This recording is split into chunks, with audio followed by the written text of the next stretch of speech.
سرکار دو عالم حضرت محمد مصطفیٰ صلی اللہ علیہ وآلہ وسلم نے ارشاد فرمایا، 3 شخص ایسے ہیں جن سے اللہ پاک قیامت کے دن بات تک نہیں کرے گا اور نہ ہی ان کو اپنی رحمت کی نظر سے دیکھے گا۔ بس وہ لوگ یہ ہیں، پہلا وہ شخص ہوگا جس نے کسی سامان کے متعلق جھوٹی قسم کھائی ہوگی کہ اس نے وہ سامان اتنے پیسوں میں خریدا تھا۔ بس یہی وہ شخص ہوگا جو اللہ پاک کی ناراضگی کا سبب بنے گا۔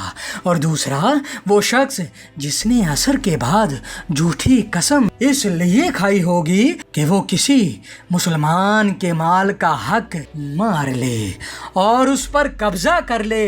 اور تیسرا وہ شخص ہوگا جس سے کسی نے ضرورت سے زائد پانی مانگا ہوگا اور اس نے دینے سے انکار کر دیا ہوگا۔